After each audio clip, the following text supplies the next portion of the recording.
জীবন, এই জীবন আসলে কি?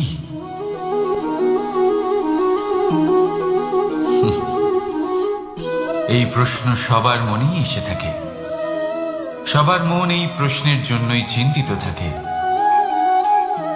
এই জীবন আসলে কি? এর উদ্দেশ্য আসলে কি? কি করা যেতে পারে এই জীবনে? এই জীবন কি কিছু পাওয়ার, নাকি এই জীবন কিছু হারাবার? এই জীবন কি আসলে সেটাই যেখানে আমাদের পরমাত্মার খোঁজ করা উচিত, নাকি আমাদের ধাবিত করা উচিত নিজেদের স্বপ্নের লক্ষ্যে?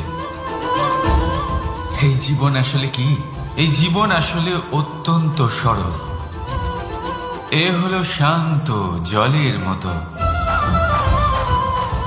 একটা আয়নার মতো এই জীবন। এই জীবন আসলে ঠিক যেন এক আয়নার মতো। আয়না কি করে? আপনাকে সেটাই দেখায় যা আপনি করে থাকেন। আপনি হাসি মুখে আয়নার দিকে তাকান, আয়না আপনাকে আপনারই মুখ দেখাবে সেই হাসি সমেত। আপনি রেগে গিয়ে আয়নার দিকে তাকান, আয়না আপনাকে সেটাই দেখাবে। আপনি প্রসন্নভাবে হেসে আয়নার দিকে তাকালে আয়না আপনাকে সেটাই দেখাবে। এটাই হলো জীবন, একটা আয়নার মতো। আপনি এটা ভাববেন না যে এই জীবন আপনাকে কি দিয়েছে, বরং এটা ভেবে দেখুন যে আপনি এই জীবনকে কি প্রদান করেছেন। যদি আপনি এই জীবনকে সুখ প্রদান করেন, আনন্দ দিতে পারেন, ভালোবাসা দিতে পারেন, তাহলে এই জীবনও আপনাকে সুখ, আনন্দ আর ভালোবাসাই দেবে। তাহলে আসুন এই সুখ, আনন্দ আর ভালোবাসা দিয়ে বলুন, রাধা রাধা।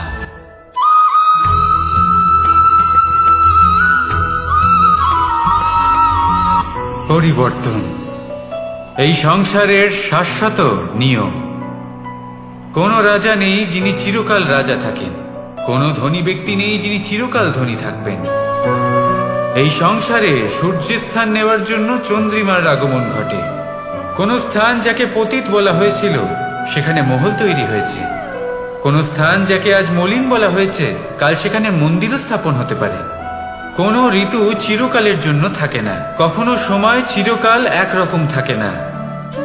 আজ যে আপনার কাছে রয়েছে কাল অন্য কারোর ছিল, আজ যে আপনার কাছে রয়েছে কাল তা অন্য কারোর কাছে চলে যাবে। আপনার সাথে কিছু থাকলে তা হলো আপনার কর্ম, কিন্তু সেই কর্মের পরিণামও আপনার নয়। আপনি শুধু কর্ম করুন, বাকি সবকিছুই পরিবর্তনশীল। কিন্তু সেই পরিবর্তনকে দেখে ভয় পাওয়ার প্রয়োজন নেই, তাকে স্বাগত জানান। যদি আপনি হাসি মুখে সেই পরিবর্তনকে স্বাগত জানান, তাহলে এই পরিবর্তনও হাসি মুখে আপনার সাথে থাকবে। আসুন আমার সাথে ভালোবেসে বলুন, রাধা রাধা।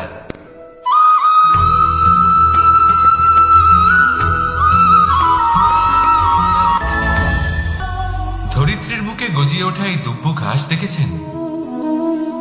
দুব্বো ঘাস যা আমাদের পাকে শীতল রাখে।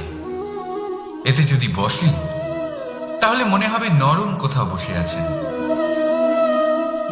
এত ছোট হলেও কিন্তু এর মধ্যে গুণ আছে অনেকগুলি, আর যতটা ছোট এটা ততটাই বড় শিক্ষক। কিভাবে?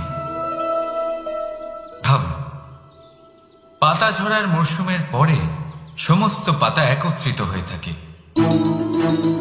একটা ছোট ফুলকি সবাইকে জ্বালিয়ে দিতে পারে, সমস্ত পাতা পুড়ে ছাই হয়ে যায়। কিন্তু এই ঘাসের কিছুই হয় না, সে যেমন ছিল তেমনই থাকে। কারণ কি হতে পারে? প্রথম কারণ, এরা ছোট হয়। দ্বিতীয় কারণ, এরা বিনম্র হয়, বড়ই সহজে দমে যায় এরা। তৃতীয় কারণ, এদের মধ্যে নমনীয়তা থাকে। আপনিও নিজেকে এরকমই বানিয়ে ফেলুন। কখনো নিজেই নিজেকে কারোর থেকে বড় মনে করবেন না। নিজের এই মনকে বিনম্র রাখুন। এবং সব থেকে বড় কথা, নিজের এই মনে সহানুভূতি, প্রেম আর বিশ্বাসের নমনীয়তা বজায় রাখবেন। যদি এরকম করতে পারেন তাহলে জীবন সবসময় সুখে কাটবে। রাধা রাধা।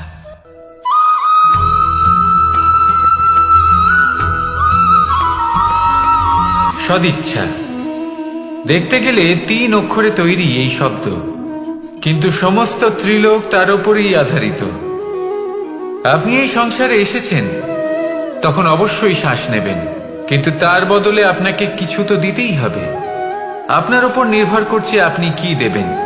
কি দেবেন এই সংসারকে, এই সমাজকে, নিজের পরিবারকে, আর তার বদলে কি নেবেন? যশ নাকি অপযশ? দেখুন, এক ছিল রাবণ, যে কিনা সমুদ্র পার করল সীতাকে অপহরণ করার জন্য, আর এক ছিলেন রামচন্দ্র, যিনি সমুদ্র পার করেছিলেন, সেতু বানিয়ে গিয়েছিলেন সীতাকে ফিরিয়ে নিয়ে আসার জন্য। দুজনেই সমুদ্র পার করেছিলেন, শুধু পার্থক্য ছিল সদিচ্ছাকে বোঝার, লক্ষ্যের। অনেক মানুষের যাত্রা একরকম হতেই পারে, কিন্তু আনন্দ তখনই লাভ করবেন যখন লক্ষ্য শুভ হবে, মহান হবে। এই লক্ষ্য দিয়ে এই সংসারের কল্যাণ হবে এবং মানুষের সম্মান হবে। যদি আপনার সংকল্প উচিত হয়, তাহলে আপনার লক্ষ্য উচিতই হবে, নয়তো শুধুমাত্র বিনাশ হবে। আর উচিত এটাই হবে যে বিনাশের হাত থেকে যেন নিজেকে বাঁচানো যায়, কি বলেন? তাই জীবনে যে লক্ষ্য স্থির করছেন, মনে রাখবেন তা যেন শুভ লক্ষ্য হয়। যদি এরকম হয়, তাহলে আপনার যাত্রা, আপনার জীবন দুটোই শুভময় হবে। আসুন আর আমার সাথে ভালোবেসে বলুন, রাধা রাধা।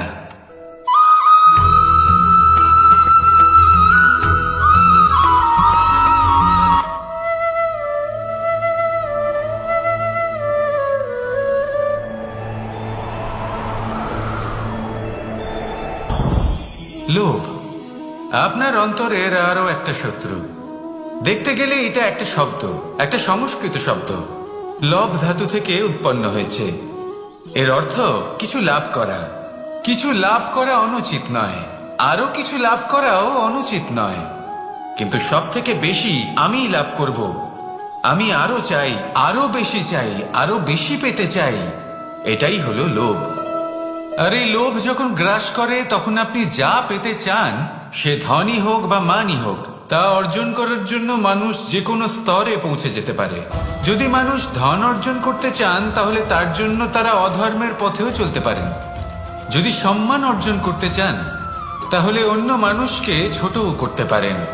শেষ পর্যন্ত আপনার এটা মনে হতে পারে যে যদি একটু অল্পই প্রাপ্ত করতাম, কিন্তু ভালোবেসে প্রাপ্ত করতাম, এই জীবন আরো অনেক বেশি সুখী হতো। লোভ আপনার জীবনে, আপনার মনে কখন যে প্রবেশ করবে সেটা আপনি জানতেও পারবেন না।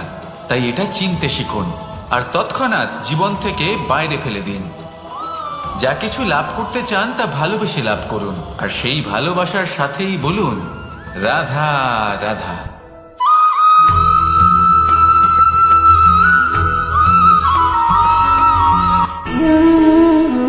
সঞ্চয় মানুষের যখন থেকে বোধ বুদ্ধি হয়, সঞ্চয় করতে আরম্ভ করে দেন। সঞ্চয় করতে থাকেন ভোজনের, সঞ্চয় অর্থের, সঞ্চয় শক্তির। নিজের জন্য করেন, নিজের পরিবারের জন্য করেন, নিজের স্ত্রীর জন্য করেন, সন্তানের জন্য করেন, সন্তানের সন্তানের জন্য সঞ্চয় করেন। সঞ্চয় করার জন্য ওনার কাছে অনেক কারণ রয়েছে, কারণ উনি এটা ভাবেন যে এই সঞ্চিত শক্তির জন্য কেউ ওনার কোনো ক্ষতি করতে পারবে না। মানুষ ভুলে যান একটা গুরুত্বপূর্ণ কথা, এই সত্য, উনি এই সংসারে খালি হাতেই এসেছিলেন, আর এখান থেকে ওনাকে খালি হাতেই যেতে হবে। যা এখানকার তা এখানেই থেকে যাবে। আর যদি কিছু ওনার সাথে যায়, তা হলো ওনার কর্ম, আর কিচ্ছু নয়। তাই যদি কিছু অর্জন করতে চান, তাহলে শুভ কর্ম অর্জন করুন, আত্মশক্তি অর্জন করুন, কারণ পরলোকে এটাই হবে আপনার সম্পত্তি। তাহলে কি এটা আপনি অর্জন করতে চান না? আসুন আর আমার সাথে ভালোবেসে বলুন, রাধা রাধা।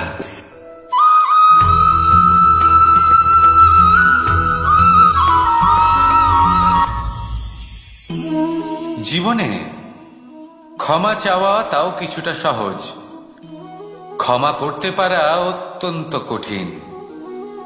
ক্ষমা 2 অক্ষরের এই শব্দ হতে পারে, কিন্তু অত্যন্ত বড় এই শব্দ, অত্যন্ত গুরুত্বপূর্ণ এই শব্দ। কখনো কখনো অন্য কাউকে ক্ষমা করে দেওয়া তাও কিছুটা সহজ কাজ, কিন্তু নিজেকে ক্ষমা করতে পারা অত্যন্ত কঠিন হয়ে দাঁড়ায়। অতীতে যদি আমাদের এমন কোনো ভুল হয় যে কারণে আমরা নিজেকে ক্ষমা করতে পারি না, অনেক সময় এমন কিছু ভুল করে বসি যে বিষয় শুধু আমরাই জানি, কিন্তু আমরা নিজেকে ক্ষমাই করতে পারি না, আর আমাদের বিকাশ সেখানে স্তব্ধ হয়ে যায়। কারণ যদি আপনি ক্ষমা করতে না শেখেন, নিজেকে ক্ষমা যদি না করতে পারেন, তাহলে তা আপনার জীবনের সবথেকে বড় বাধা হয়ে দাঁড়াবে। সেই জন্য জীবনে অবশ্যই শিখুন যে কিভাবে নিজেকে ক্ষমা করতে হয়, আর শিখুন যে আগের করা ভুল আবার কি করে না করা যেতে পারে। এই মন হালকা হবে আর প্রসন্ন হয়ে বলবে, রাধা রাধা।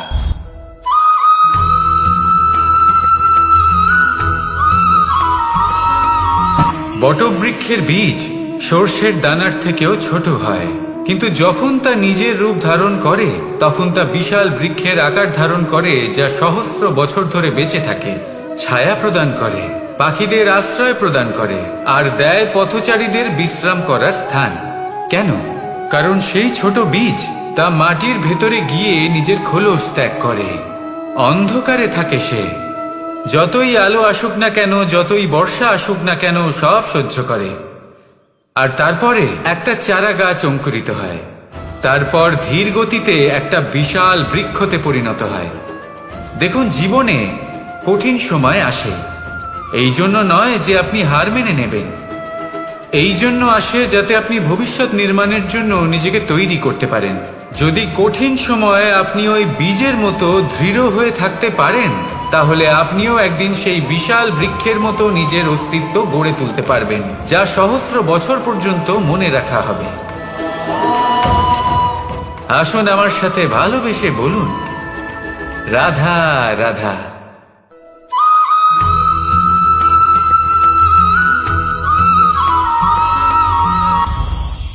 এই সংসারে যখনই কোনো সমস্যা আসে, তখন আমরা আমাদের সব থেকে বড় সম্বলের কাছে আশ্রয় খুঁজি, তা হলো আমাদের বিশ্বাস। এবার প্রশ্ন হলো এটাই যে এই বিশ্বাস কার উপর করা যেতে পারে? পরিবারের ওপর, বন্ধুর ওপর, নাকি তাদের ওপর বিশ্বাস করা উচিত যাদেরকে আমরা কখনো সঙ্গ দিয়েছি? দেখুন, এই সংসারে বিপদের সম্মুখীন হলে কে আপনাকে সাহায্য করবে সেটা নির্বাচন করা আপনার হাতে নেই। সেটা সেই সকল ব্যক্তির উপর নির্ভরশীল যে তারা আপনাকে সাহায্য করবে নাকি করবে না। অর্থাৎ যখনই কোনো বিপদ আসে, সর্বপ্রথম তার সম্মুখীন আমাদের নিজেকেই হতে হয়, আর তার জন্য প্রস্তুত থাকা প্রয়োজনীয়, সেই শক্তি, সেই সাহস অর্জন করা প্রয়োজনীয়। দেখুন, যখনই অন্ধকার আসে তখন সবার আগে কে আপনাকে ত্যাগ করে চলে যায়? আপনার নিজেরই ছায়া। এই অন্ধকারের সম্মুখীন হতে হয় অন্তরের প্রদীপের দ্বারা, অন্তরের আত্মা দ্বারা। তবেই আপনি অন্ধকারের ওপর জয়লাভ করতে পারবেন। সেই জন্য যে বিপদই আসুক না কেন, নিজেকে তার জন্য প্রস্তুত রাখা উচিত। সেই সাহস নিয়ে আসুন। এমন কোনো বিপদ নেই যা আপনাকে ভেঙে দিতে পারে। আসুন আমার সাথে ভালোবেসে বলুন, রাধা রাধা।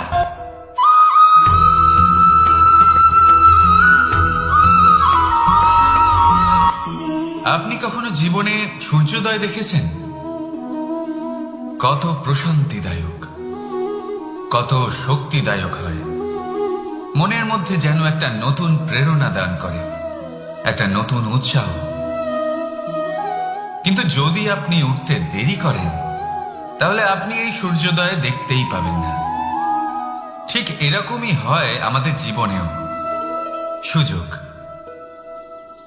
সূর্যোদয়ের মতো। যদি আপনি আপনার জীবনে দরকারের চেয়ে বেশি অপেক্ষা করেন এই সুযোগের সদ্ব্যবহার করতে, তাহলে এই সুযোগ আপনার অপেক্ষা কখনোই করবে না, তা চলে যাবে। সেই জন্য এদের সামলে রাখুন। সঠিক সময় আসলে এই সুযোগের সদ্ব্যবহার করুন, নিজের কর্মকে সম্পূর্ণরূপে সার্থক করুন। এটাকে এক মুহূর্তের মতো দেখুন। যদি এরকম করেন তাহলে জীবনও সূর্যোদয়ের মতোই হবে। এতে সন্তুষ্টি থাকবে, গৌরব থাকবে, আর থাকবে শান্তি। রাধা রাধা।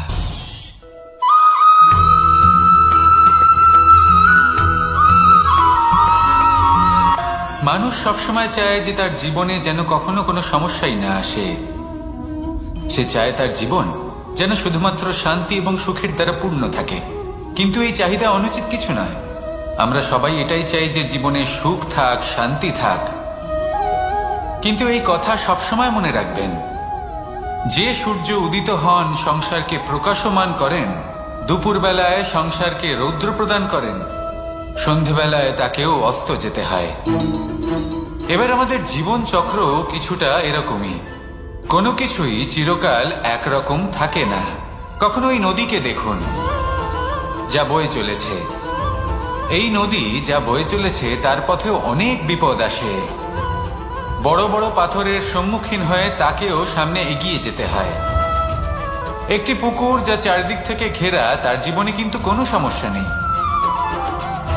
কিন্তু এই সংসারে পুকুরের পুজো করা হয় না, পুজো করা হয় নদীকে।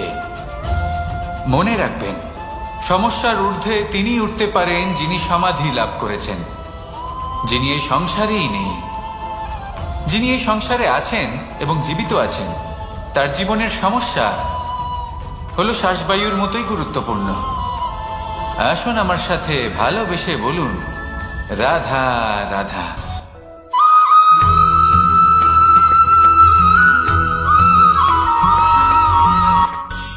ধন, সম্পদ, ঐশ্বর্য, মানুষ হয় নিজের সৌভাগ্যের দ্বারা এগুলো লাভ করে থাকেন বা কর্মের দ্বারা।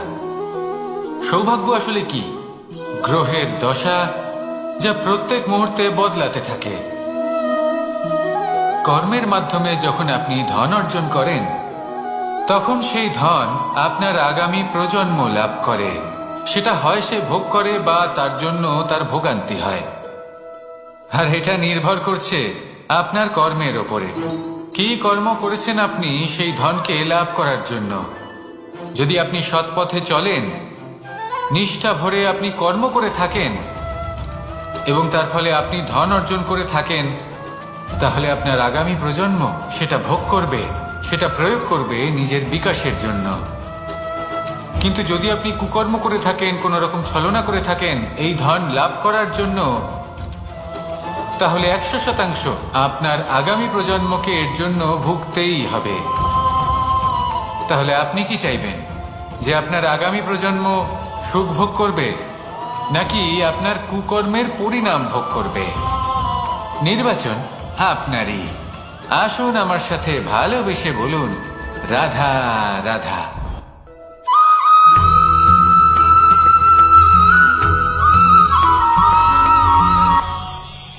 আজ আমি আপনাকে একটা ছোট্ট কাহিনী শোনাবো।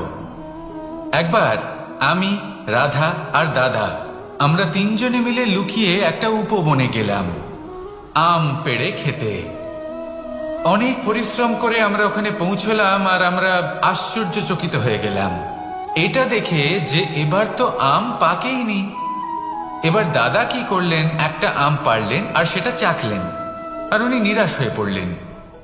উনি বললেন যে এটা তো খুবই টক। তারপর রাধা একটা আম পাড়লো আর সেটা চেখে দেখলো, আর রাধা উৎসাহিত হয়ে পড়ল। আমি রাধাকে জিজ্ঞেস করলাম, কি হয়েছে, তুমি এত উৎসাহিত কেন? তখন রাধা বলল যে এবার এত বেশি টক আম হয়েছে যে এগুলো দিয়ে আমরা আচার বানাবো। তাহলে দাদা ওখান থেকে বেরিয়ে গেলেন নিরাশ হয়ে এবং খালি হাতে। রাধাও ওখান থেকে বেরিয়ে গেল কিন্তু উৎসাহিত হয়ে, আর অনেকগুলো কাঁচা আম সাথে নিয়ে। এর থেকে আমরা কি শিক্ষা পেতে পারি? যে প্রত্যেকটা স্থানে এমন কিছু রয়েছে যেখান থেকে আমরা কিছু একটা শিক্ষা লাভ করতে পারি, যা আমাদেরকে বিকাশের পথে নিয়ে যেতে পারে। এই শিক্ষা প্রত্যেক স্থানে আছে। সবকিছু আমাদের দৃষ্টিভঙ্গির উপর নির্ভর করছে। যখনই আমাদের জীবনে, আমাদের সম্পর্কে কোনো সমস্যা, কোনো বিপদ আসে, তখন বেশিরভাগ মানুষ সেই বিষয় নিয়ে দুঃখী হয়ে পড়েন। আর কিছু মানুষ এমনও থাকেন যারা শেষ পর্যন্ত তার সমাধান করেন, বিপদকে পরাজিত করেন, সম্পর্কগুলিকে আবার জুড়ে দেন। যদি আপনি সুখের খোঁজ করেন তাহলে আপনি সুখ অবশ্যই পাবেন, প্রসন্নতা অবশ্যই পাবেন। যদি আপনি দুঃখ খোঁজেন তাহলে দুঃখ অবশ্যই পাবেন। এবার আপনি কি খুঁজতে চান সেই চয়ন আপনারই। আসুন আর আমার সাথে ভালোবেসে বলুন, রাধা রাধা।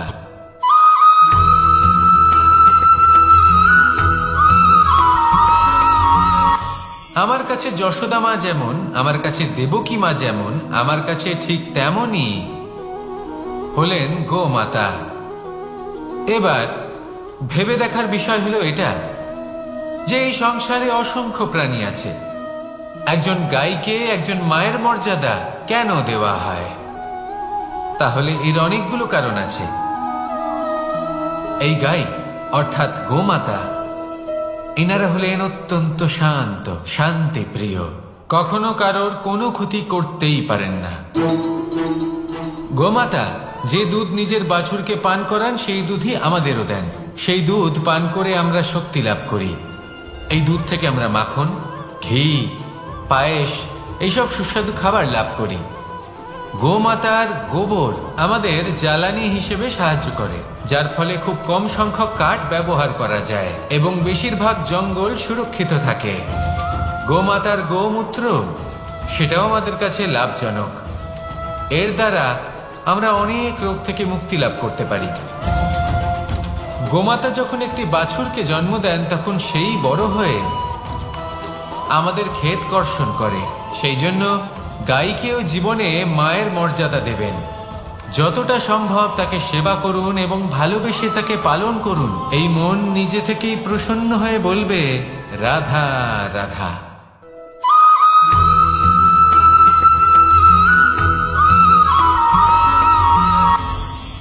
কখনো কোনো প্রজাপতিকে উড়তে দেখেছেন? কি সুন্দর উড়ে বেড়ায় সে, এক ফুল থেকে অন্য ফুলে, এক পাতা থেকে অন্য পাতার উপর। কিন্তু সে কিভাবে উড়তে শেখে কখনো ভেবেছেন? জন্ম থেকেই কিন্তু প্রজাপতির ডানা থাকে না। ও কিন্তু ছোট্ট একটা ডিমের আকারে জন্ম লাভ করে। তারপর সেই ডিমটি ভেঙে একটি কীট বাইরে আসে। আস্তে আস্তে সে বড় হয়, ওর শক্তি বৃদ্ধি পায়। তারপর সে সেই কীট দশা ত্যাগ করে নিজের ডানাগুলি মেলে। এই প্রক্রিয়া তার কাছে সরল নয়, অত্যন্ত যন্ত্রণাদায়ক প্রক্রিয়া, কিন্তু সে সেই যন্ত্রণা মেনে নেয়। আর তারপর আস্তে আস্তে সে উড়তে শেখে। শুধুমাত্র আকাশে উড়ে বেড়ায় তা নয়, আমাদের মনের মাঝে উড়ে বেড়ায়। এবার এই ডিম থেকে প্রজাপতি হয়ে ওঠার যে যাত্রা, এটা যতটা কঠিন ততটাই কঠিন হয় এই সংসারে শ্রেষ্ঠ কর্ম করা, ততটাই কঠিন হয় এই সংসারে মহান হয়ে ওঠা। সেজন্য প্রয়োজনীয় প্রচেষ্টা এবং সময়। নিরন্তর প্রচেষ্টা করতে থাকুন, পর্যাপ্ত সময় নিন এবং আপনি নিজেকে এই আকাশে উড়ন্ত অবস্থায় পাবেন। আসুন আমার সাথে ভালোবেসে বলুন, রাধা রাধা।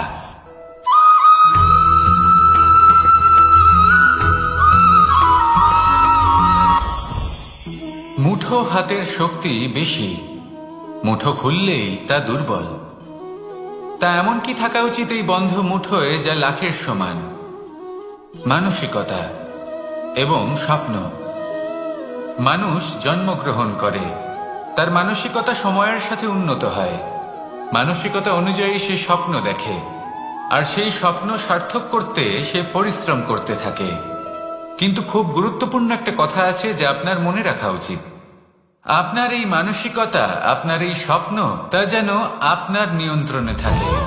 আপনার বন্ধ মুঠোয় যেন এর লাগাম থাকে, আপনি যেন এর প্রভু হন। যদি তা হয় তবেই আপনি লাভবান হবেন। যদি এরা আপনাকে নিয়ন্ত্রণ করতে থাকে, যদি আপনার মুঠো খুলে যায়, না পথ আপনার নিয়ন্ত্রণে থাকবে, না মানসিকতা থাকবে, না স্বপ্ন নিয়ন্ত্রণে থাকবে। আর যদি তাই হয় তাহলে আপনি আপনার ভবিষ্যৎ নষ্ট করে ফেলবেন। তাই নিয়ন্ত্রণ করতে শিখুন নিজের বিচার বুদ্ধি, নিজের মানসিকতা, নিজের স্বপ্নকে। নিজের এই স্বপ্ন পূরণ করুন আর আমার সাথে ভালোবেসে বলুন, রাধা রাধা।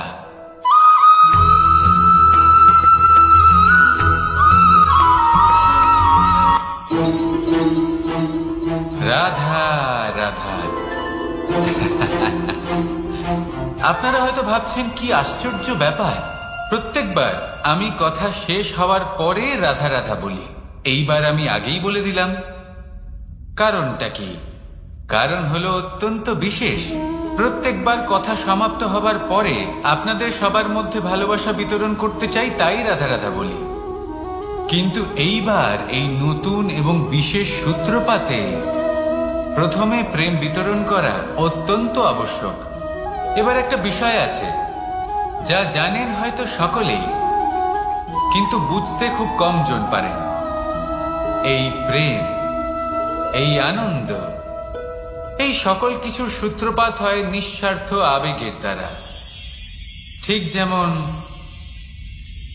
একজন মাতাকেই দেখে নিন। যখনই একজন মাতা সন্তানকে জন্ম দেন, তখন এই সংসার ভুলে যায় যে তার জন্য এটা একটা নতুন জন্ম।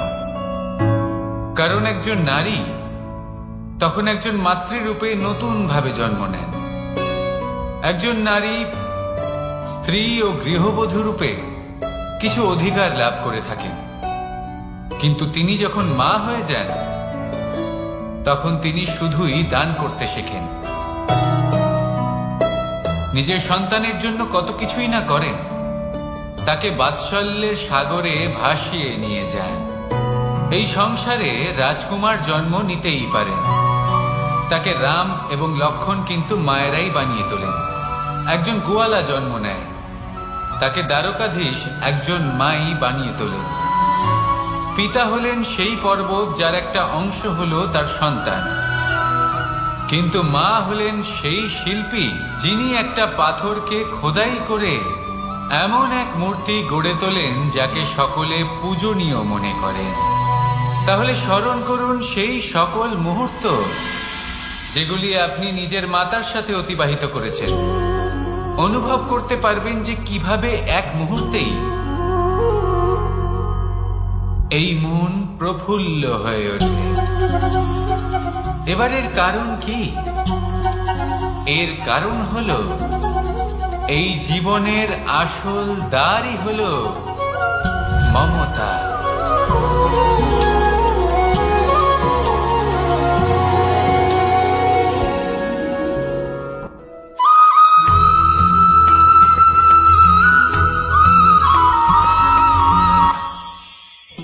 আমি রাধাকে ভালোবাসি, আর এই কথাটা সমগ্র সংসার জানে। আর সময় অন্তরে লীলার দ্বারা, বিভিন্ন ঘটনা দ্বারা, কর্মের দ্বারা আমি নিজের এই ভালোবাসা রাধার সামনে প্রকাশ করি। এবার আপনি বলবেন এসবের কি প্রয়োজন? রাধা কি এই কথা জানে না যে কৃষ্ণ তাকে কতটা ভালোবাসে?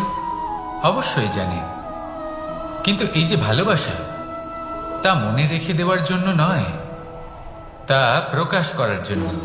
আর বারংবার এই ভালোবাসাকে প্রকাশ করা উচিত, উচিত সময় এবং উচিত সুযোগ দেখে। কিরকম? এবার যদি আপনি প্রেমীর সাথে কোনো উৎসবে থাকেন, তাহলে তার সাথে নৃত্য সঙ্গীত করুন। যদি ভিড়ের মাঝে থাকেন, তখন প্রেমীকে সম্মান করুন, একান্তে প্রসাধন করুন। দুঃখের সময় তার হাত ধরে থাকুন, সুখের সময় আলিঙ্গন করে রাখুন। এই প্রেম যত প্রকাশ করবেন, ততই এই প্রেমের বৃদ্ধি হবে। এই প্রেম আরো বেশি গভীর হবে, অটুট হবে। তাই এই প্রেমকে মনে নয়, আপনার জীবনে স্থান দিন।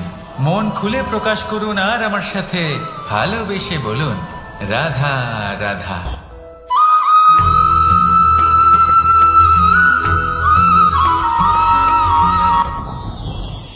যত শক্তিশালী এই মন, তত শক্তিশালী এই শরীরও। এই যে আমাদের শরীর, এটা আসলে কি? এ হলো একটা রথের মতো। আর একটা রথ ততক্ষণ চলতে পারবে না যতক্ষণ না তাকে কোনো সারথি চালাবে। এই মন হলো শরীরের সারথি। এবার ভাবুন, যদি এই সারথি শক্তিহীন হয়, দুর্বল হয়, তাহলে এই রথের কি হবে? এটা উচিত পথে চলতে পারবে না, উচিত গতিতে চলতে পারবে না, মন মতো স্থানে এটা পৌঁছতেও পারবে না। সেই জন্য মনের শক্তি অত্যন্ত প্রয়োজনীয়। এবার মনের শক্তি আমরা কোথা থেকে লাভ করি? দৃঢ়তার শক্তি থেকে। এবার এই শক্তি আমরা কিভাবে বাড়াতে পারি? আমরা প্রতিদিন কিছু নতুন স্থির করি, কিছু ছোট কিছু বড়, আর যেই আমরা নতুন কিছু পূর্ণ করি আমাদের মনের শক্তি বেড়ে যায়। আর যদি পূর্ণ না করতে পারি মনের শক্তি কমে যায়। একটা দেওয়ালের মতো ছোট ছোট ছোট ছোট শিলা আমরা একটার পর একটা স্থাপন করে একটা দেওয়াল তৈরি করি। এতগুলো পাথর যখন একত্রিত হয়ে যায় তখন এমন এক দেওয়াল তৈরি হয় যাকে ভাঙা প্রায় অসম্ভব হয়ে দাঁড়ায়। সেরকমই হয় মন এবং দৃঢ়তা। ছোট ছোট কাজ করে নিজের লক্ষ্য পূর্ণ করুন। এই লক্ষ্য যদি পূর্ণ হয় তবে মনের শক্তি বাড়বে। কিছুটা এইভাবে যে যত বড়ই বিপদ আসুক না কেন সেই বিপদ নিজে হার মেনে নেবে, কিন্তু আপনার মন ততটাই শক্তিশালী থাকবে। তাই মনের শক্তি বাড়াতে থাকুন যাতে আপনি উচিত পথে চলতে পারেন, উচিত গতিতে চলেন আর মনোবাঞ্ছিত স্থানে পৌঁছতে পারেন। তবেই এই মন প্রসন্ন হয়ে বলবে রাধা রাধা।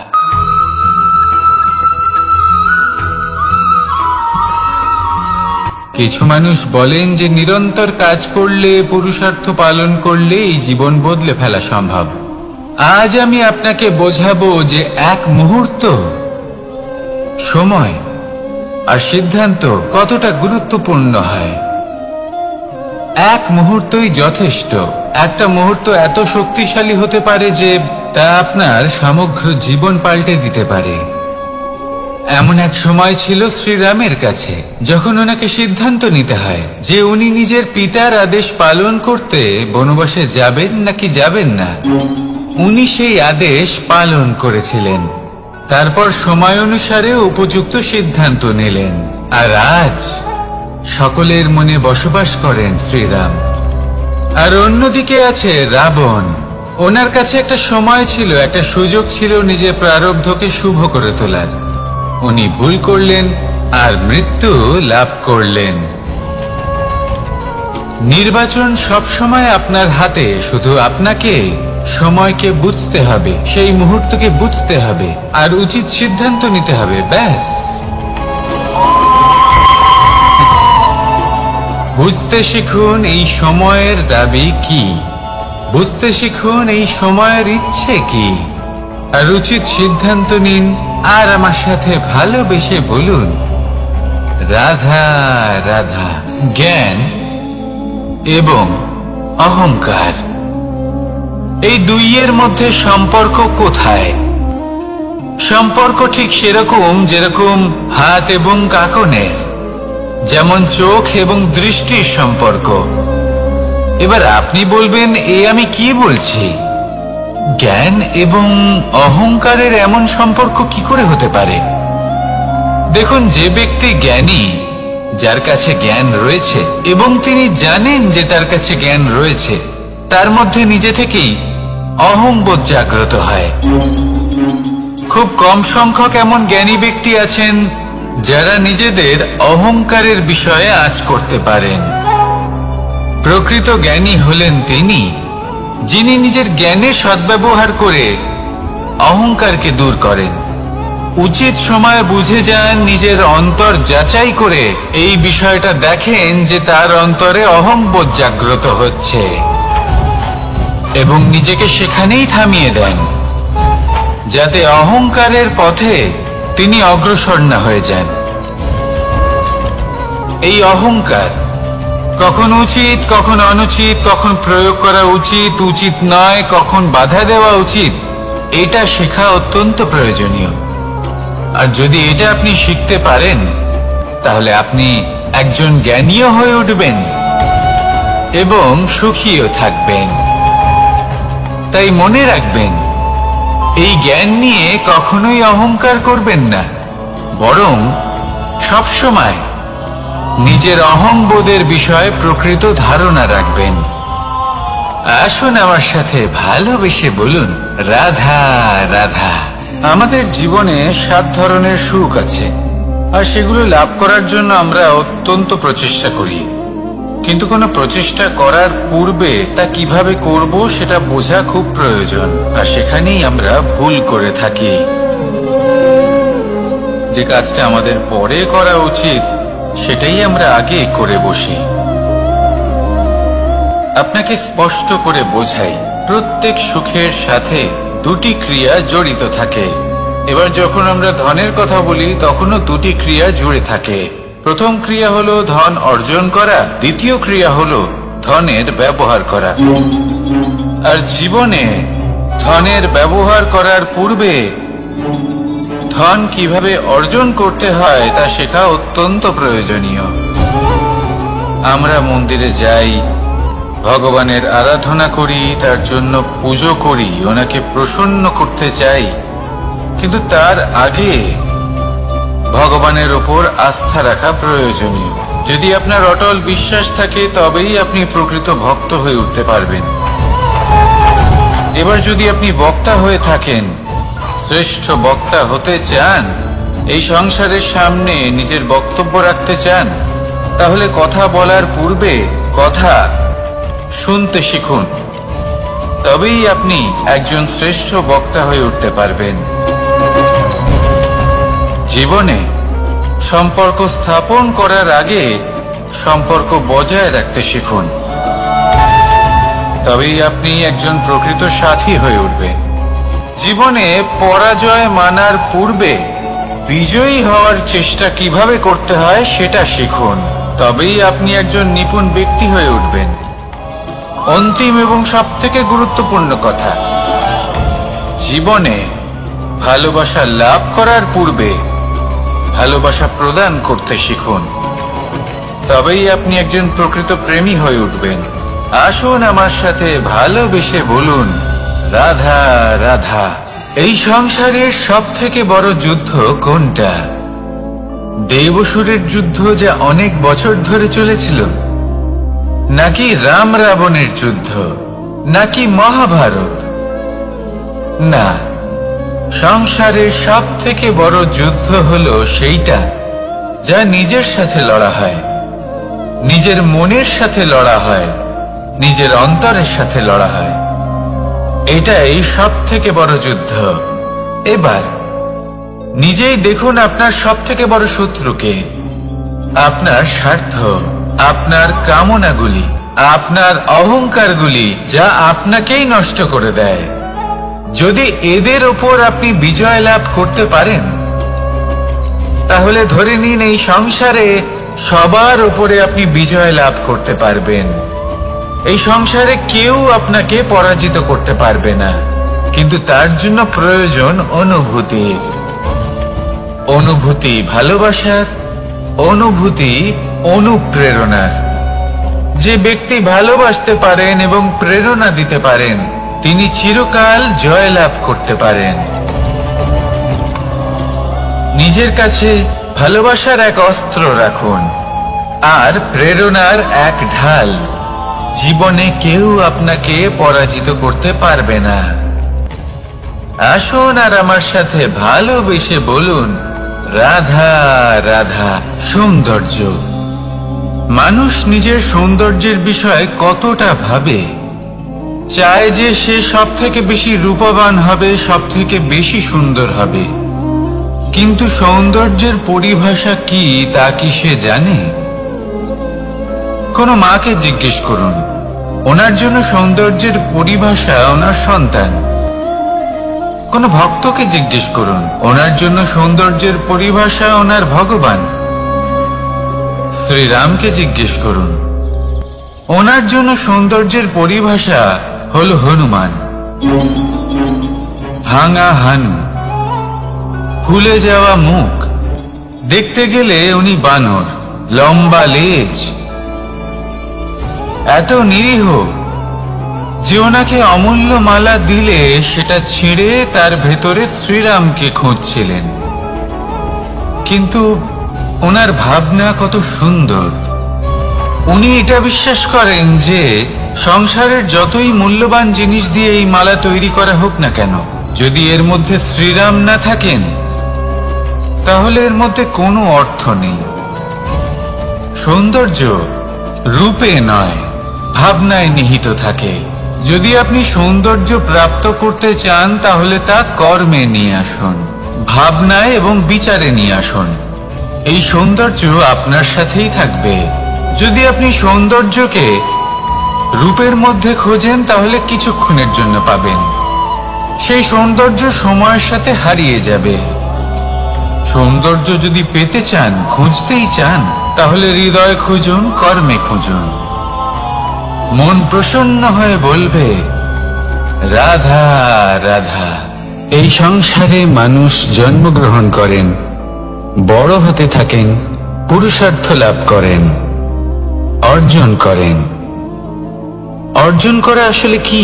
বেশিরভাগ মানুষ বলেন অর্জন করা অর্থাৎ ধন সম্পত্তি অর্জন করা। আর কি অর্জন করা যায়? আর কি লাভ করা যায়? আসল প্রশ্ন হলো এটাই যে কি এমন আছে যা বাস্তব রূপে অর্জন করার যোগ্য। তা হলো ব্যবহার, জ্ঞান এবং সন্তোষ। কেন? কারণ আপনি যখন এই সংসার ছেড়ে চলে যাবেন তখন আপনার ধন সম্পত্তি আপনাকে বিদায় জানাতে আসবে না। আপনাকে বিদায় জানাতে আসবে আপনার আপনজন, যাদের সাথে আপনার সুসম্পর্ক ছিল। সমগ্র সংসারে সহস্র মানুষ ধন অর্জন করে থাকেন। শ্রেষ্ঠ মানুষ হলেন তিনি যিনি ব্যবহার, জ্ঞান এবং সন্তোষ অর্জন করে থাকেন, একে সকলের মধ্যে বিতরণ করেন। তাই এটাই করুন আর আমার সাথে ভালোবেসে বলুন রাধা রাধা। সেই কখন থেকে এই পুস্তকটিকে দেখছি, কিন্তু এর থেকে আমি কোনো জ্ঞান লাভ করতেই পারছি না। এবার আপনি বলবেন যে আজ কেমন বিচিত্র কথা বলছি আমি। যদি এই পুস্তক থেকে আমাকে জ্ঞান লাভ করতে হয় তাহলে শুধুই তাকিয়ে থাকলে হবে না। আমাকে এই পুস্তককে খুলতে হবে, পড়তে হবে, তাকে বুঝতে হবে, তবেই তো জ্ঞান প্রাপ্তি হবে। বড়ই সহজ একটা ব্যাপার, কিন্তু একে যাপন করা অত্যন্ত কঠিন, তাই না? আপনি নিজেকেই দেখে নিন। আপনার কাছে অনেক জ্ঞান রয়েছে। সহজ থেকে সহজতর জ্ঞানের কথা যদি বলি, আপনি এটুকু তো জানেন যে সত্যি কথা বলা ভালো কাজ, দান করা হলো পুণ্যের কাজ। আপনি জানেন যে পরিশ্রম করলে সাফল্য আসবে। এই জ্ঞান তো আমাদের কাছে রয়েছে, এমন অনেক জ্ঞান আমাদের কাছে রয়েছে, কিন্তু আলস্যের কারণে, অবহেলা করে আমরা শুধু এই জ্ঞান প্রয়োগ করতে পারি না, এই জ্ঞান যাপন করতে পারি না, একে আচরণে প্রয়োগ করতে পারি না, সেজন্য দুঃখী হয়ে যাই। তাই আপনার কাছে যা যা জ্ঞান আছে, যা যা জ্ঞান আপনি লাভ করেছেন, সেই জ্ঞান যাপন করা শুরু করুন, জীবনে প্রয়োগ করতে শুরু করুন। এই মন প্রত্যেকটি মুহূর্তে প্রসন্ন থাকবে, আর লক্ষ্য প্রাপ্ত করে এই মন বলবে রাধা রাধা। একটা জলের ফোঁটাকে ফোঁটা নামে সম্বোধন করা হয়। অনেক ফোঁটা একত্রিত হলে সাগরের রূপ ধারণ করে। শুধু একটা পাতাকে পাতা বলা হয়, অন্য অনেক পাতার সাথে একত্রিত হলে তা গ্রন্থের রূপ ধারণ করে। একটা মাত্র সুতো অন্য সুতোর সাথে মিলিত হলে বস্ত্রের রূপ ধারণ করে। অনেক সংখ্যক ইট একত্রিত হলে মহলের রূপ ধারণ করে। সৈন্যরা একত্রিত হলে সৈন্যদল তৈরি হতে পারে। এটা হলো শক্তি সংগঠনের, এটাই হলো শক্তি একতার। তা সে বনস্পতি হোক বা কোনো ব্যক্তি হোক, কোনো মনোভাবই হোক, যদি একা থাকে তাহলে দুর্বল হয়ে পড়বে। যদি সংগঠিত থাকে তাহলে শক্তিও বাড়বে আর আপনাকে সামনে এগিয়েও নিয়ে যাবে। তাই এই একতায় বিশ্বাস রাখুন আর আমার সাথে ভালোবেসে বলুন রাধা রাধা। এমন কিছু রয়েছে মানুষের মনে, তাদের জীবনে, এমন এক আবেগ যা সর্বজন বিদিত, যা সবাই জানেন যে উপস্থিত আছে। সেটাকে আমরা সমস্যা বলে থাকি। এমনিতে আমরা সকলেই জানি যে এমন কোনো গৃহ নেই যেখানে মৃত্যুর ছায়া পড়েনি, এমন কোনো বৃক্ষ নেই যার দ্বারা ওষুধ তৈরি সম্ভব নয়, এমন কোনো অন্ন নেই যা সময়ের সাথে বিষ বা অমৃতে পরিণত হতে পারে। এবার এই সমস্যাগুলি কোনো ব্যক্তির জন্য সমস্যা হতে পারে, কিন্তু নিজে থেকে এরা কোনো সমস্যাই নয়। এরা আসে আমাদের সাহায্য করতে, আমাদের কিছু শেখাতে। আপনি নিজেই দেখুন, পর্বতের শিখর থেকে কোনো এক পাখি পড়ে গিয়ে নিজের প্রাণ ত্যাগ করলো। সেটা কখন সম্ভব? যখন সেই পাখি ওড়ার চেষ্টাই করে না। তখন যখন কোনো ব্যক্তি জলে পড়ে যান এবং ডুবে গিয়ে নিজের প্রাণ হারান, এর সম্ভাবনা কখন বেশি থাকে? যখন সেই ব্যক্তি সাঁতার কাটার চেষ্টাই করেন না। তখন এই সমস্যা প্রত্যেকের জীবনে থাকবেই, কিন্তু এটা মনে রাখা প্রয়োজনীয় যে কোনো সমস্যা পরিস্থিতির কারণে সমস্যা হয়ে ওঠে না। এই পরিস্থিতি যখন আমাদের সামনে আসে, আমাদের তা কঠিন মনে হয়, আমরা নতমস্তক হয়ে পড়ি, ভয়ভীত হয়ে পড়ি, তার সম্মুখীন হতে পারি না। তখন তা সমস্যার রূপ নেয়। দৃঢ় হয়ে দাঁড়িয়ে থাকুন সাহসের সাথে, এই পরিস্থিতিগুলির সম্মুখীন হন। দেখবেন সমস্যা কখন সাফল্যে পরিণত হবে আপনি জানতেই পারবেন না। আসুন আমার সাথে ভালোবেসে বলুন, রাধা রাধা। এই সংসারে কখনো কোনো ব্যক্তিকে তার বাইরের পোশাক দেখে বিচার করার চেষ্টা করবেন না। এটা খুব বড় ভুল করবেন। যেমন আমরা জীবনে অনেক সময় এমন করি, ধরুন কোথাও একটা গাছ দেখলাম, খুব বিশাল আকারের একটা গাছ, যেটা মাটির থেকে অনেক উঁচুতে পৌঁছে গেছে, যার বিশাল শাখা আছে। সেগুলো দেখে আমরা ভাবি যে এই গাছে হয়তো কত সুস্বাদু ফল আছে। আমরা সেই গাছের পরিচর্যা করতে থাকি। আবার অন্যদিকে হলো একটি তৃণ, যেটা মাটি থেকে কিছুটা উঁচুতে পৌঁছেছে, কিন্তু সেই তৃণর নিচে, মাটির নিচে অত্যন্ত সুস্বাদু ফল বা সবজি জন্ম নেয়, যা আমাদের স্বাস্থ্যের পক্ষে অত্যন্ত উপকারী। সেই জন্য কখনো আবরণ দেখে কাউকে বিচার করতে চেষ্টা করবেন না। তার বদলে এটা বোঝার চেষ্টা করুন যে আপনার সামনে যে ব্যক্তি আছে বা বস্তু আছে, তার বিশেষত্ব কি। যদি এই বিশেষত্ব বোঝার ক্ষমতা আপনি অর্জন করেন, যদি এই শিল্প আপনি নিজের ভেতরে জাগ্রত করেন, তাহলে এই সংসারে বিশেষত্ব কি সেটা আপনি জানতে পারবেন। আর এই সমস্ত খেলা দৃষ্টি থেকে নয়, দৃষ্টিভঙ্গি থেকে জন্ম নেয়। দৃষ্টিভঙ্গি সবসময় শুভ রাখুন, আর আমার সাথে ভালোবেসে বলুন, রাধা রাধা। যখন মানুষের মৃত্যু হয় তখন কি হয়? অনেক সংখ্যক মানুষ শোক পালন করতে চলে আসেন। যে ব্যক্তি মৃত্যু লাভ করেছেন তার অনেক বস্তু থাকে যেগুলো তার প্রিয়, যেগুলো তিনি ব্যবহার করেছেন। তার শয্যা, তার বস্ত্র, তার আভূষণ সবকিছু তার থেকে বিচ্ছিন্ন করা হয় এবং খালি হাতে তাকে শ্মশানের উদ্দেশ্যে রওনা করা হয়। আমি আপনাকে এই প্রশ্ন করতে চাই, আপনি এই সংসারে কি অর্জন করেছেন?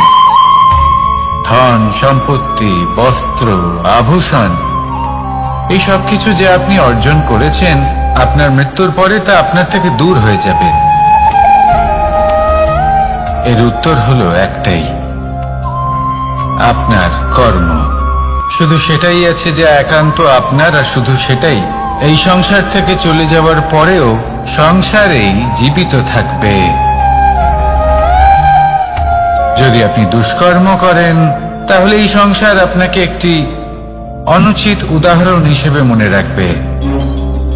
যে এই ব্যক্তি খুব পাপী ছিল, অনুচিত কর্ম করতেন। যে পথে তিনি চলেছেন সেই পথে কারোর চলা উচিত নয়। সেখানেই যদি আপনি সৎকর্ম করেন, তাহলে সংসার চিরকাল এটাই বলবে যে খুব ভালো মানুষ ছিলেন, সবাইকে ভালোবাসতেন, সবাইকে সাহায্য করতেন, আমার খুব প্রিয় মানুষ ছিলেন। এটাই হলো শ্রেষ্ঠ কর্ম। সেই জন্য জীবনে শুধুমাত্র ধন সম্পত্তি আভূষণ এই সব অর্জন করতে গিয়ে নিজের মনোনিবেশ করবেন না। শ্রেষ্ঠ কর্ম করুন। সংসার থেকে চলে যাওয়ার পরেও এই কর্মই এই সংসারে আপনাকে জীবিত রাখবে।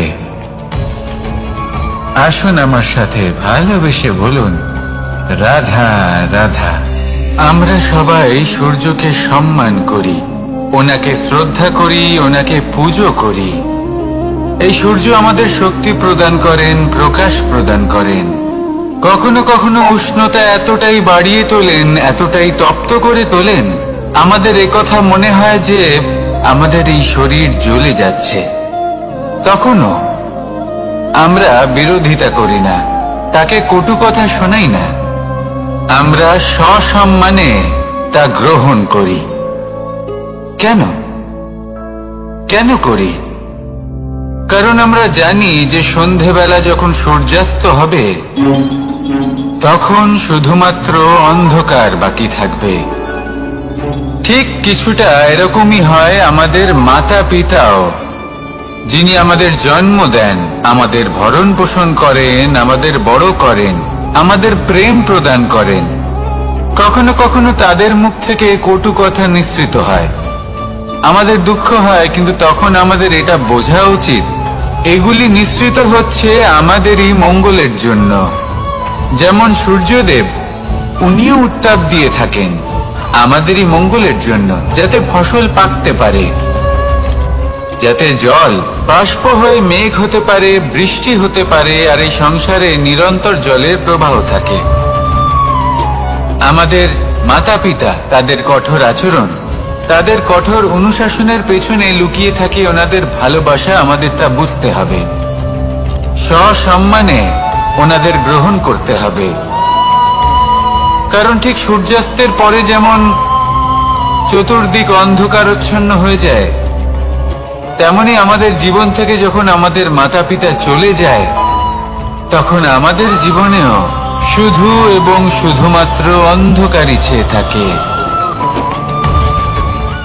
সেই জন্য নিজের মাতা পিতাকে সম্মান করুন, ওনাদের ভালোবাসা প্রদান করুন। এই মন আর এই জীবন প্রসন্ন হয়ে বলবে, রাধা রাধা। কিছু মানুষ বলেন যে নিরন্তর কাজ করলে, পুরুষার্থ পালন করলে এই জীবন বদলে ফেলা সম্ভব। আজ আমি আপনাকে বোঝাবো যে এক মুহূর্ত, সময় আর সিদ্ধান্ত কতটা গুরুত্বপূর্ণ হয়। এক মুহূর্তই যথেষ্ট। একটা মুহূর্ত এত শক্তিশালী হতে পারে যে তা আপনার সমগ্র জীবন পাল্টে দিতে পারে। এমন এক সময় ছিল শ্রীরামের কাছে, যখন ওনাকে সিদ্ধান্ত নিতে হয় যে উনি নিজের পিতার আদেশ পালন করতে বনবাসে যাবেন নাকি যাবেন না। উনি সেই আদেশ পালন করেছিলেন, তারপর সময় অনুসারে উপযুক্ত সিদ্ধান্ত নিলেন। আর আজ সকলের মনে বসবাস করেন শ্রীরাম। আর অন্যদিকে আছে রাবণ। ওনার কাছে একটা সময় ছিল, একটা সুযোগ ছিল নিজের প্রারব্ধকে শুভ করে তোলার। উনি ভুল করলেন আর মৃত্যু লাভ করলেন। নির্বাচন সবসময় আপনার হাতে, শুধু আপনাকে সময়কে বুঝতে হবে, সেই মুহূর্তকে বুঝতে হবে আর উচিত সিদ্ধান্ত নিতে হবে, ব্যাস। বুঝতে শিখুন এই সময়ের দাবি কি, বুঝতে শিখুন এই সময়ের ইচ্ছে কি, আর উচিত সিদ্ধান্ত নিন। আর আমার সাথে ভালোবেসে বলুন, রাধা রাধা। জ্ঞান এবং অহংকার, এই দুইয়ের মধ্যে সম্পর্ক কোথায়? সম্পর্ক ঠিক সেরকম যেরকম হাত এবং কাঁকনের, যেমন চোখ এবং দৃষ্টির সম্পর্ক। এবার আপনি বলবেন, এ আমি কি বলছি? জ্ঞান এবং অহংকারের এমন সম্পর্ক কি করে হতে পারে? দেখুন, যে ব্যক্তি জ্ঞানী, যার কাছে জ্ঞান রয়েছে এবং তিনি জানেন যে তার কাছে জ্ঞান রয়েছে, তার মধ্যে নিজে থেকেই অহংবোধ জাগ্রত হয়।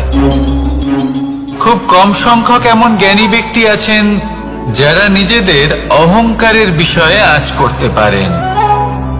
প্রকৃত জ্ঞানী হলেন তিনি, যিনি নিজের জ্ঞানের সদ্ব্যবহার করে অহংকারকে দূর করেন।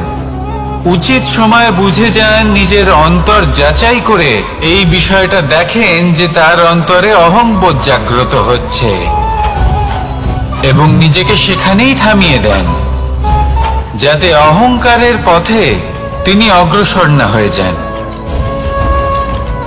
এই অহংকার কখন উচিত, কখন অনুচিত, কখন প্রয়োগ করা উচিত, উচিত নয়, কখন বাধা দেওয়া উচিত, এটা শেখা অত্যন্ত প্রয়োজনীয়। আর যদি এটা আপনি শিখতে পারেন, তাহলে আপনি একজন জ্ঞানীও হয়ে উঠবেন এবং সুখীও থাকবেন। তাই মনে রাখবেন, এই জ্ঞান নিয়ে কখনোই অহংকার করবেন না, বরং সবসময় নিজের অহংবোধের বিষয়ে প্রকৃত ধারণা রাখবেন। আসুন আমার সাথে ভালোবেসে বলুন, রাধা রাধা। আমাদের জীবনে 7 ধরনের সুখ আছে, আর সেগুলো লাভ করার জন্য আমরা অত্যন্ত প্রচেষ্টা করি। কিন্তু কোনো প্রচেষ্টা করার পূর্বে তা কিভাবে করব সেটা বোঝা খুব প্রয়োজন, আর সেখানেই আমরা ভুল করে থাকি। যে কাজটা আমাদের পরে করা উচিত, সেটাই আমরা আগে করে বসি। আপনাকে স্পষ্ট করে বোঝাই, প্রত্যেক সুখের সাথে 2টি ক্রিয়া জড়িত থাকে। এবার যখন আমরা ধনের কথা বলি, তখনও 2টি ক্রিয়া জুড়ে থাকে। প্রথম ক্রিয়া হলো ধন অর্জন করা, দ্বিতীয় ক্রিয়া হলো ধনের ব্যবহার করা। আর জীবনে ধনের ব্যবহার করার পূর্বে ধন কিভাবে অর্জন করতে হয় তা শেখা অত্যন্ত প্রয়োজনীয়। আমরা মন্দিরে যাই, ভগবানের আরাধনা করি, তার জন্য পুজো করি, ওনাকে প্রসন্ন করতে চাই, কিন্তু তার আগে ভগবানের ওপর আস্থা রাখা প্রয়োজনীয়। যদি আপনার অটল বিশ্বাস থাকে, তবেই আপনি প্রকৃত ভক্ত হয়ে উঠতে পারবেন।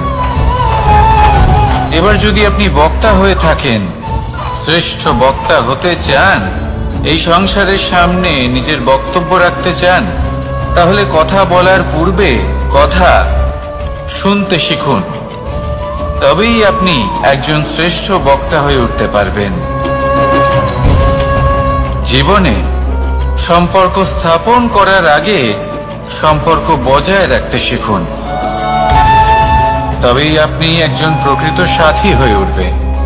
জীবনে পরাজয় মানার পূর্বে বিজয়ী হওয়ার চেষ্টা কিভাবে করতে হয় সেটা শিখুন, তবেই আপনি একজন নিপুণ ব্যক্তি হয়ে উঠবেন। অন্তিম এবং সবথেকে গুরুত্বপূর্ণ কথা, জীবনে ভালোবাসা লাভ করার পূর্বে ভালোবাসা প্রদান করতে শিখুন, তবেই আপনি একজন প্রকৃত প্রেমী হয়ে উঠবেন। আসুন আমার সাথে ভালোবেসে বলুন, রাধা রাধা।